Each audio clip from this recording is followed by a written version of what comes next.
Alhamdulillahi yaa rabbi yaa mootii carraa keenya ta'uuf caalaa nambiyaati faashinaan hordofnu baddaaf gammoojjitti meerraa nu baraari turre yahuudoti dhiisaa'if yaadadda ayyuhal ikhwati khandiiraa dhalaati.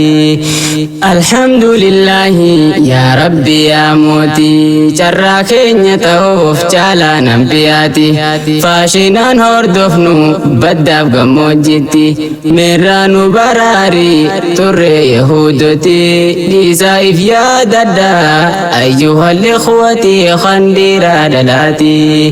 Bismillaahi jeen jalqabaa durarraa arrahmaanir rahiim uumaa khalqii mara nagayaaf rahmanni ajiraatu jenna calaa khayril wara aalii isaatii fi asxaaba atbaacota mara diin rabbii jabeeysa muslimtoonni mara nabiin nuti qabnu caalaa ambiyaati dhiisaa'if yaadadda ayyuhal ikhwati khandiiraa dhalaati. Alhamdulillahi yaa rabbi yaa mootii carraa keenya ta'uuf caalaa nambiyaati faashinaan hordofnu baddaaf gammoojjitti meerraa nu baraari turre yahuudoti dhiisaa'if yaadadda ayyuhal ikhwati khandiiraa dhalaati.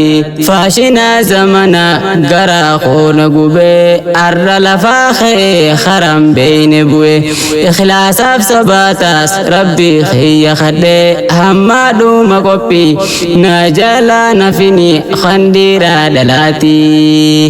Assalaamu alaykum wa rahmatullaahi wa barakaatuhu.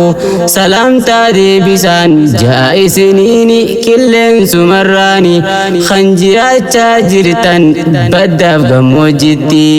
Alhamdulillahi yaa rabbi yaa mootii carraa keenya ta'uuf caalaa nambiyaati faashinaan hordofnu baddaaf gammoojjitti meerraa nu baraari turre yahuudoti dhiisaa'if yaadadda ayyuhal ikhwati khandiiraa dhalaati. Alhamdulillahi shukriin kan keendumu yaa rabbi yaa Allah har'a nu buufatte daandii kee qajeela yaa boleeyyan kiyya khandiiraa fi dhalaa karaa nabii dhiifteen hordofin jaahila ibidda sinayti barturreen jaahila najjinaa yaa rabbi karaa keenya caalaa arraa fi borutti. Alhamdulillahi yaa rabbi yaa mootii carraa keenya ta'uuf caalaa nambiyaati faashinaan hordofnu baddaaf gammoojjitti meerraa nu baraari turre yahuudoti dhiisaa'if yaadadda ayyuhal ikhwati khandiiraa dhalaati.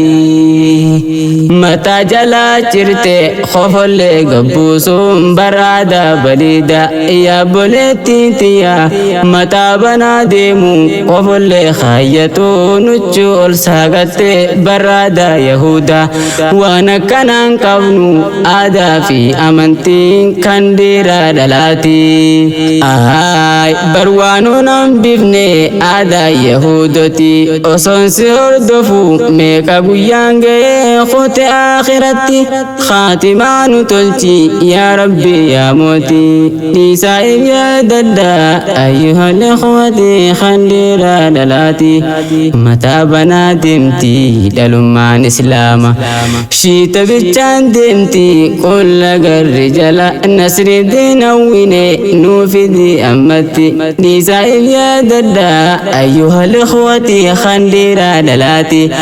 Alhamdulillahi yaa rabbi yaa mootii carraa keenya ta'uuf caalaa nambiyaati faashinaan hordofnu baddaaf gammoojjitti meerraa nu baraari turre yahuudoti dhiisaa'if yaadadda ayyuhal ikhwati khandiiraa dhalaati.